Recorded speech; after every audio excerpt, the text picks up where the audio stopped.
आपका अपने TT family शिक्षकों के परिवार जायसवाल कोचिंग सेंटर पर पावर्ड बाय शिक्षा ही प्रकाश है। आज दोस्तों हम बात करेंगे एमपीटेड वक्त इन बाल विकास की। ये बाल विकास अर्थात child development and pedagogy class number 9 रहेगी। और क्लास नंबर 9 में आज हम प्रीवियस ईयर बेस्ड क्वेश्चंस करने वाले हैं, जो प्रीवियस ईयर में पूछे गए प्रश्न होंगे और आपके एग्जाम के जैसे संभावित प्रश्न होने वाले हैं। तो क्या आप सभी लोग तैयार हैं इन सभी महत्वपूर्ण प्रश्नों को अटेंड करने के लिए, फीडबैक करने के लिए? चलिए शुरुआत करते हैं। एमपीटेड 2023 में यह प्रश्न पूछा गया था। प्रश्न आपकी स्क्रीन पर दिया गया कि प्राथमिक समाजीकरण की प्रक्रिया किस अवस्था से शुरू होती है? किशोरावस्था, शैशवावस्था, प्रौढ़ावस्था, बाल्यावस्था। ये एमपीटीटी 2023 में जो एग्जाम हुआ था उसमें पूछा गया था। तो प्राथमिक समाजीकरण की प्रक्रिया किस अवस्था से शुरू होती है? सभी लोग बताइए अगर आपको पता है, क्योंकि प्रीवियस ईयर में आए हुए प्रश्न है तो आप सभी लोगों को जानना बहुत जरूरी इंपॉर्टेंट हो जाता है। ठीक है ना? चलिए सभी लोग बताइए। तो राइट आंसर हमारा शैशवावस्था। शैशवावस्था इज द राइट आंसर, यानी प्राथमिक समाजीकरण की प्रक्रिया शैशवावस्था से जो है शुरू होती है। क्योंकि सभी लोग जानते हैं बच्चा जन्म के बाद अपने परिवार के संपर्क में आता है, जहां से उसका प्राथमिक समाजीकरण शुरू होता है। दूसरा प्रश्न है, बच्चों के समाजीकरण में डिजिटल मीडिया की बढ़ती भूमिका किस प्रकार कारक? प्राथमिक, द्वितीयक, निष्क्रिय या इनमें से कोई नहीं। 4 बेहतरीन लाजवाब ऑप्शन दिए गए हैं। 4 में से इनमें से कौन सा सही होगा? प्रत्येक ब्रदर, सिस्टर, टीचर सभी को कमेंट करना जिनका सपना है अध्यापक, अध्यापिका बनना, शिक्षक बनना। जायसवाल सर आप सभी का अभिनंदन, स्वागत करते हैं। आप सभी के माता पिता को प्रणाम और नमस्कार करते हैं। साथियों, बच्चों के समाजीकरण में डिजिटल मीडिया की बढ़ती भूमिका की प्रकार, अगर जब भी डिजिटल शब्द आए, मीडिया शब्द आए, तो वह द्वितीयक होगा। क्या होगा? डिजिटल मीडिया की भूमिका किस प्रकार कारक हो जाएगी? द्वितीयक कारक पे आ जाएगी। Second option is the right answer हो जाएगा। मीडिया हो गया, स्कूल, लाइब्रेरी, ये क्या है? तीनों जो है द्वितीयक कारक माने जाते हैं। अगला प्रश्न एमपीटी 2020 वाला 22 में एग्जाम प्राइमरी का हुआ था, उसमें यह प्रश्न आया हुआ था। उसमें यह प्रश्न पूछा गया कि परिवार एवं पास पड़ोस बच्चों के समाजीकरण की खाली स्थान एजेंसियां हैं। मनोवैज्ञानिक, द्वितीयक, प्राथमिक या मध्य? सभी लोग बताइए कौन सी एजेंसी हो जाएगी? तो ये हमारी प्राथमिक कहलाएगी। परिवार, पास पड़ोस बच्चे के क्या है? परिवार और पास पड़ोस, ये क्या होगा? बच्चे के समाजीकरण की प्राथमिक एजेंसी हो जाएंगी। इसके बाद है सीटेट, एमपीटेट प्रीवियस ईयर में आए हुए प्रश्नों को देखते हैं। इस टॉपिक से हमारा समाजीकरण का चैप्टर चल रहा है। विद्यालयों में सहपाठगामी गतिविधियां क्यों आयोजित की जानी चाहिए? आप सभी लोग भावी अध्यापक, अध्यापिकाएं, शिक्षक बंधु, आप खुद सोचिए कि विद्यालयों में जो सहपाठगामी गतिविधियां आयोजित की जाती है, क्यों आयोजित की जानी चाहिए? क्योंकि यह संस्था की प्रसिद्धि के लिए है, यह छात्र के समग्र विकास में, यह निःशुल्क लेने का बहाना है, या केवल समय की बर्बादी? समय की बर्बादी निगेटिव, बहाना निगेटिव, संस्था प्रसिद्धि निगेटिव, तो बचता हमारा क्या है? यह छात्र के समग्र विकास के लिए। अर्थात जो सेकंड ऑप्शन दिया गया है अकॉर्डिंग टू क्वेश्चन सही हो जाएगा कि विद्यालय में सहपाठगामी जो गतिविधियां होती हैं वह छात्र के समग्र विकास में सहायक के लिए आयोजित की जानी चाहिए। अगला जो एमपीटेट 2018 में आया हुआ प्रश्न है, 2018 मिडिल स्कूल में पूछा गया था कि निम्नलिखित में से कौन सा द्वितीयक समाजीकरण का सबसे अच्छा उदाहरण है? परिवार, पास पड़ोस, परिवार, रिश्तेदार, स्कूल और मीडिया, माता पिता, भाई बहन। सभी लोग बताइए। तो यहाँ पे द्वितीयक मैंने क्या बताया? स्कूल और मीडिया, ये हमारे क्या हो जाएंगे? द्वितीयक में आ जाते हैं। इसके बाद अगला प्रश्न देखिएगा। अगला प्रश्न पूछा गया था कि अहम केंद्रित ईगो सेंट्रिज्म जो होता है, यह व्यवहार किस अवस्था के समाजीकरण में प्रमुखता से देखा जाता है? औपचारिक संक्रियात्मक, पूर्व संक्रियात्मक, मूल संक्रियात्मक या संवेदी प्रेरक अवस्था? सभी लोग बताइए। जी हाँ, जिनका सपना है अध्यापक, अध्यापिका बनना, जायसवाल सर आप सभी का अभिनंदन, स्वागत कर रहे हैं। सभी को कमेंट करना है। अहम केंद्रित, ईद, ईगो, सुपर ईगो आपने पढ़ा होगा। तो ईगो सेंट्रिज्म में व्यवहार जिस अवस्था के समाजीकरण में प्रमुखता से देखते हैं वह हमारा कौन सा कहलाता है? पूर्व संक्रियात्मक अवस्था। पूर्व संक्रियात्मक अवस्था जो 2 से लेके 7 वर्ष तक की अवस्था कहलाती है, द्वितीय अवस्था कहलाती है। अगला एमपीटेट 2011 में आया हुआ प्रश्न था यह, बच्चों में सामाजिक मूल्यों का विकास करने का सबसे प्रभावी तरीका क्या होता है? महान व्यक्तियों की जीवनी सुनाना, कड़ा अनुशासन, आदर्श रूप से व्यवहार करना या उपदेश देना? सभी लोग बताइए। तो बच्चों में सामाजिक मूल्यों का विकास करने का सबसे प्रभावी तरीका आदर्श रूप में व्यवहार करना। ये एमपीटेट 2011 जो 12 में एग्जाम हुआ था उसमें यह प्रश्न आया हुआ था। और आप आदर्श रूप में व्यवहार करना बंडूरा के अनुसार देखा गया कि बंडूरा के अनुसार बच्चे देखकर सीखते हैं। किसने कहा है बच्चे देखकर सीखते हैं? बंडूरा के अकॉर्डिंग। अगला प्रश्न देखिएगा, समाजीकरण का अर्थ क्या होता है? समाजीकरण सामाजिक मानदंडों का विद्रोह करना, समाज में समायोजन, सामाजिक विविधता को समझना या बड़ों का सम्मान करना। देखिए समाजीकरण का अर्थ क्या होता है समझिए। समाजीकरण का अर्थ होता है समाज में समायोजन बनाना, इसी को हम समाजीकरण कहते हैं। ये थे प्रीवियस ईयर में आए हुए प्रश्न। अब 30 प्रीवियस ईयर बेस्ड क्वेश्चन करेंगे, 30 महत्वपूर्ण प्रश्न और करेंगे और इसमें आपको सभी को बताना है 30 में से आप लोगों को क्या फीडबैक रहने वाला है। इसमें संभावित प्रश्न भी रहेंगे और प्रीवियस ईयर में पूछे गए प्रश्नों को भी कंबाइन किया गया है, तो बेहतर तरीके से सभी को फीडबैक करना है। तो प्रश्न हमारा क्या पूछा जा रहा है? प्रश्न है कि समाजीकरण की प्रक्रिया में परिवार किस प्रकार भूमिका निभाता है? कम महत्वपूर्ण, रोमांचकारी, मुख्य या प्राथमिक या द्वितीयक। देखिए परिवार और समाजीकरण चैप्टर में अगर परिवार पूछा जाए तो मुख्य आएगा या प्राथमिक ऑप्शन आएगा। मीडिया स्कूल पूछा जाएगा द्वितीयक आएगा। ये चीज़ें आपको माइंड की मेमोरी में सेव कर लेना है। अगला प्रश्न देखिएगा क्या पूछा जा रहा है, निम्नलिखित में से कौन सी संस्था है जो सामाजिक परंपराओं के हस्तांतरण में सबसे अधिक प्रभावी होती है? परिवार, विद्यालय, पड़ोस या खेल का मैदान। और आपको पता है 1 नंबर का पूछा ही जाता है इस टॉपिक से। जी हाँ, तो कौन सी संस्था है जो सामाजिक परंपराओं के हस्तांतरण में सबसे अधिक प्रभावी होती है? वह होता है परिवार। किसमें पूछा जाए, एग्जाम में आपसे पूछ लिया गया इनमें से ऐसी संस्था का नाम बताइए जो सामाजिक परंपराओं के हस्तांतरण में सबसे अधिक प्रभावी हो, तो वह होगा परिवार, फैमिली। इसके बाद अगला प्रश्न साथियों कि बच्चों के समाजीकरण में विद्यालय की भूमिका क्या होती है? इसकी कोई भूमिका नहीं है तो विद्यालय की भूमिका नहीं, ये तो निगेटिव हो गया। यह प्राथमिक कारक है, विद्यालय प्राथमिक कारक नहीं होता है, द्वितीयक कारक। हाँ ये सही है, विद्यालय क्या हो जाएगा? द्वितीयक कारक में आ जाएगा। किसी भी टाइप से एक प्रश्न पूछा जाएगा आपसे तो हमने कोशिश की है सारे टाइप्स क्वेश्चन को करने की, ताकि आप बेहतर तैयारी कर सकें, टीटी एग्जाम को फतेह कर सकें। और हमारी टॉपर नोट्स भी आ चुकी। टॉपर नोट्स प्राप्त करने के लिए आज ही व्हाट्सएप मैसेज करें 9630689598। इसमें व्हाट्सएप मैसेज हाय हेलो कुछ भी नोट्स कर दीजिए, टॉपर नोट्स का डिटेल आपको मिल जाएगा। किस प्रकार से आपको टॉपर नोट्स प्राप्त हो सकता है हमारी टीम आपको फॉरवर्ड कर देगी। सारा जो टर्म्स एंड कंडीशन होगी वो सारी चीज़ें आपको उपलब्ध हो जाएंगी। अगला सामाजिक अधिगम, सोशल लर्निंग शुरू किससे होता है? अलगाव से, भीड़ से, संपर्क से या दृश्य सभ्य सामग्री से। तो आप सभी लोग जानते हैं, ज्ञानी सर व्याख्याता लोग, बहुत ही सिंपल प्रश्न है, क्योंकि सामाजिक अधिगम सोशल जो लर्निंग होता है अलगाव से नहीं होगा, ना भीड़ से शुरू होगा, शुरू होता है संपर्क से। सामाजिक अधिगम किससे शुरू होता है? संपर्क से शुरू होता है। इसके बाद देख लेते हैं अगला प्रश्न, प्यारा सा प्रश्न है, प्यारा सा फीडबैक करना है। विकास के किस चरण में बच्चे साथी समूह पीयर ग्रुप के सक्रिय सदस्य बन जाते हैं? पूर्व बाल्यावस्था, किशोरा, प्रौढ़ावस्था। पूर्व बाल्यावस्था की कौन सी होती है? 6 से लेकर 9 वर्ष तक होती है। बाल्यावस्था पूरी 6 से लेकर 12 तक होती है। किशोरावस्था 12 से लेकर 18 वर्ष तक होता है। इनमें से बताइए कौन सा होगा? विकास के जिस चरण में साथी समूह ग्रुप का सक्रिय सदस्य बन जाता है, तो सक्रिय सदस्य किशोरावस्था में बनता है, सक्रियता रूप में बात करें। अगला प्रश्न देखिएगा, समाजीकरण में शिक्षकों को किस बात पर ध्यान देना चाहिए? समाजीकरण में शिक्षकों को किस बात पर ध्यान दें? बच्चों को अलग करना, तो अलग तो नहीं करना है। समूह गतिविधियों को बढ़ावा देना, ये हो सकता है।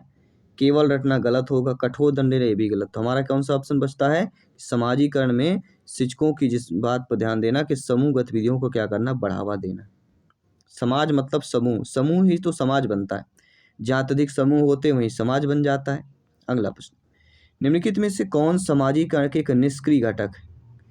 देखिए स्वस्थ क्लब ये पॉजिटिव होगा, परिवार भी सक्रिय होगा, इको क्लब भी ये सक्रिय हो जाएगा। बचता सार्वजनिक जो पुस्तकालय होगा, सार्वजनिक पुस्तकालय यहाँ पे समाजीकरण की निष्क्रिय घटक में माना जाएगा। ठीक है, बाकी सारे सक्रिय पॉजिटिव हो जाएंगे। किसी भी प्रश्न पर डाउट हो बेफिक्र आप लोग कमेंट कर सकते हैं, फीडबैक कर सकते हैं। अगला प्रश्न आपकी स्क्रीन पर है, जेंडर एक किसकी संरचना है? जैविक, सामाजिक, अनुवांशिक, शारीरिक। तो जेंडर किसकी होती है? जेंडर एक सामाजिक संरचना है। कौन सी संरचना कहलाएगी? सामाजिक संरचना।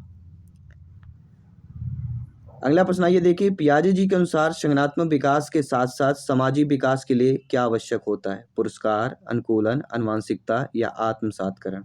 तो मेरे प्यारे मित्र, मेरे शिक्षक बंधु, आप सभी लोग जानते समझते हैं, आप सभी लोग ज्ञानी सर्वव्याख्याता लोग हैं कि पियाजे जी के अनुसार संज्ञानात्मक विकास के साथ साथ सामाजिक विकास के लिए जो आवश्यक होता है वह होता है अनुकूलन। अनुकूलन इज द राइट आंसर।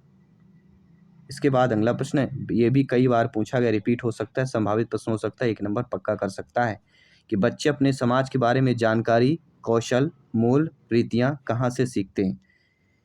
केवल परिवार, केवल स्कूल, केवल पड़ोस या उपरोक्त सभी? तो केवल जब नेगेटिव होता है, जब तीनों परिवार, स्कूल, पड़ोस, जब तीनों चीज़ें एक साथ दी हो तो उसको हम करेंगे। एक उंगली से वजन कितना उठा पाएंगे? ज़्यादा नहीं उठा पाएंगे। 2 उंगली से कम उठा पाएंगे। अगर पूरी उंगलियां साथ में लगा दे ज़्यादा वजन उठा लेंगे। अर्थात बच्चे अपने समाज के बारे में जानकारी, कौशल, मूल और रीतियों को सीखना है तो परिवार, स्कूल, पड़ोस तीनों को मिलकर सीखना पड़ेगा। अर्थात उपरोक्त सभी। कहाँ सीखते हैं? तीनों से सीखते हैं, परिवार से भी, स्कूल से भी और पड़ोस से भी सीखते हैं। अगला है, प्राथमिक समाजीकरण की अवधि क्या होती है? तो सभी लोग जानते हैं प्राथमिक समाजीकरण की अवधि जन्म से लेकर प्रारंभिक बाल्यावस्था तक मानी जाती है। जन्म से लेकर प्रारंभिक बाल्यावस्था तक प्राथमिक समाजीकरण की अवधि मानी जाती है, क्योंकि बच्चा है परिवार से ही सीखता है। अगला, सामाजिक परिवर्तन का सबसे शक्तिशाली कारक कौन सा? धर्म, जाति, शिक्षा, अर्थव्यवस्था? एजुकेशन, शिक्षा। सामाजिक परिवर्तन अगर लाना कहते हैं, अगर एजुकेशन है तो समाज में परिवर्तन लाया जा सकता है। तो सामाजिक परिवर्तन का सबसे शक्तिशाली कारक शिक्षा, एजुकेशन। अगला प्रश्न देखिएगा, कोहल वर्ग के अनुसार बच्चे सामाजिक नियमों का पालन क्यों करते हैं? दंड से बचने के लिए, इनाम के लिए, दोनों नहीं होगा, नैतिकता के कारण? जी हाँ, यह उपरोक्त सभी अलग अलग स्तरों में ये भी हो सकता है। तो कोहल वर्ग के अनुसार देखा जाए, कोहल वर्ग में आपने दंड बनाम, इनाम, नैतिकता, ये सारी चीज़ें पढ़ी होगी। नैतिकता तो आपने पढ़ा होगा, लेकिन दंड शब्द भी आपने पढ़ा होगा। तो कोहल वर्ग के अनुसार बच्चे सामाजिक नियमों का पालन दंड से बचने के लिए, इनाम के लिए, नैतिकता के, उपरोक्त सभी अलग अलग स्तरों पर अपने अनुसार करते हैं, इसलिए डी ऑप्शन सही हो जाए। चलिए देखते हैं, अगला प्रश्न है, एक शिक्षक के रूप में आप बच्चों में सामाजिक मूल्यों को कैसे विकसित करेंगे? आपकी नियुक्ति होती है, आप लोग शिक्षक बनते हैं। एक शिक्षक के रूप में आप खुद बताइए, आप बच्चों में सामाजिक मूल्य को कैसे विकसित करेंगे? अनुशासन सिखाकर, आदर्श व्यवहार प्रदर्शित कर, उपदेश देकर या कहानी सुनाकर? एक बेहतर शिक्षक अगर चाहिए तो वह आदर्श शब्द, आदर्श व्यवहार बहुत बेहतर ऑप्शन माना जाता है पॉजिटिव रूप में। एक शिक्षक के रूप में अगर आप बच्चों में सामाजिक मूल्यों को विकसित करना है, आदर्श व्यवहार प्रदर्शित करके आप विकसित कर सकते हैं। इसके बाद अगला प्रश्न है, समाजीकरण की प्रक्रिया में अनुकरण को सबसे अधिक महत्व किसने दिया है? पियाजे जी, बंडूरा, कोहल वर्ग या थॉर्नडाइक ने दिया? कई बार रिपीट हुआ है और आप जानते समझते हैं, ज्ञानी सर्वव्याख्याता लोग हैं, कि समाजीकरण की प्रक्रिया में अनुकरण जो होता है सबसे अधिक महत्व देने वाले कौन है? और वह दोस्तों अल्बर्ट बंडूरा। बंडूरा का संपर्क समाजीकरण से बहुत जटिल माना जाता है, इसलिए समझना अच्छे तरीके से सभी को। अगला है प्रश्न है, एंटीसिपेटरी सोशलाइजेशन, प्रत्याशित समाजीकरण का उदाहरण क्या होता है? परिवार में पालना, भविष्य की समूह भूमिका के लिए अभ्यास करना, पुराने मूल्यों को भूलना या स्कूल जाना? तो अभ्यास कहीं ना कहीं बेहतर माना जाता है शब्द, और भविष्य के समूह, समाजीकरण मतलब समूह,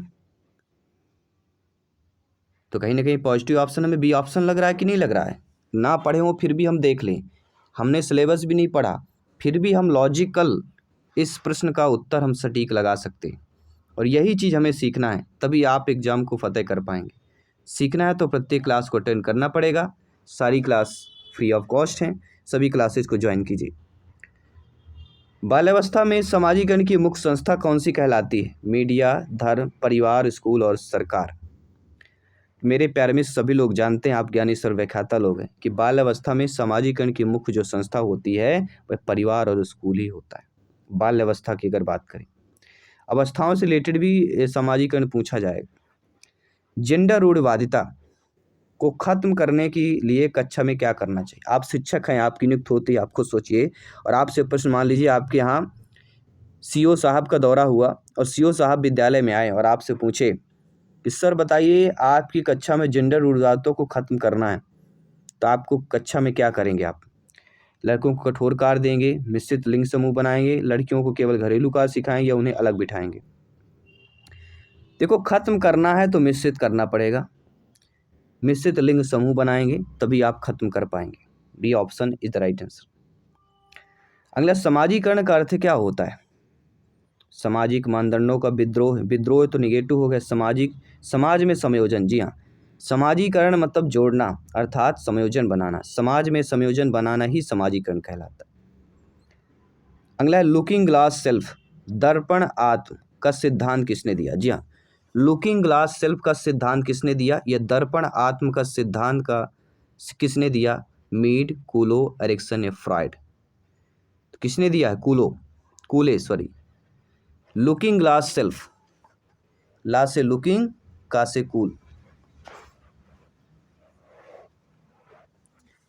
second option is the right answer हो जाएगा।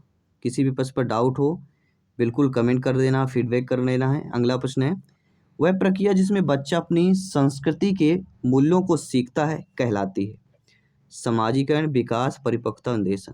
देखिए, अपनी संस्कृति के मूल्यों को किससे सीख सकता है? समाज के द्वारा सीखेगा तो वह समाजीकरण कहला जाएगा। था समाजीकरण वह प्रक्रिया है जिसमें बच्चे, बालक बालिका अपनी संस्कृति के मूल्यों को सीखते हैं। सभी लोग समझ गए? बढ़ते अगले प्रश्न की तरफ। सामूहिक खेल बच्चों में क्या विकसित करते हैं? ईर्ष्या, सहयोग और टीम वर्क, अकेलापन या आक्रामकता?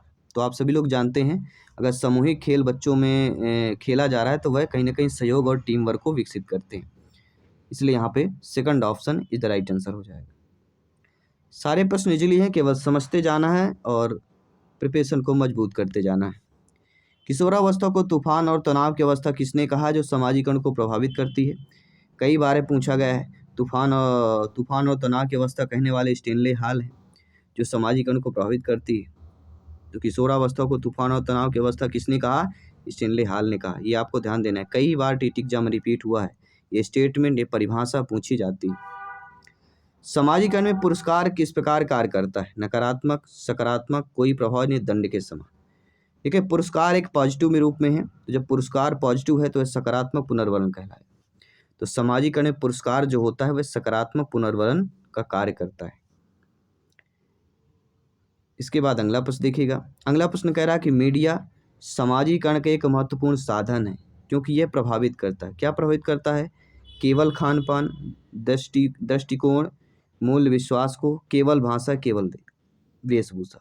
देखिए, केवल तीनों काट दीजिए। अब देखिए, सेकंड ऑप्शन में तो केवल नहीं लिखा गया है, मतलब क्या कह रहा है कि मीडिया समाजीकरण का महत्वपूर्ण साधन है क्योंकि यह प्रभावित करता है दृष्टिकोण को, मूल्यों को और विश्वासों को प्रभावित करता है, इसलिए second option is the right answer हो जाएगा। कितना आसान है उत्तर को समझना।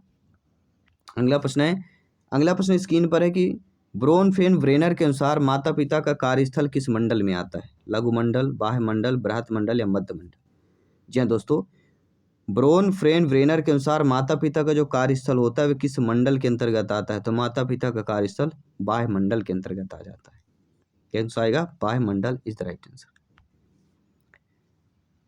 अगला प्रश्न है, पुनः समाजीकरण की प्रक्रिया कहाँ देखी जाती है? खेल के मैदान में, सैन्य अकादमी के जेल में, प्राथमिक विद्यालय में या घर में? पुनः समाजीकरण, ध्यान रखिएगा, जो पुनः शब्द दे दिया गया ना यही आपको कंफ्यूज कर दिया।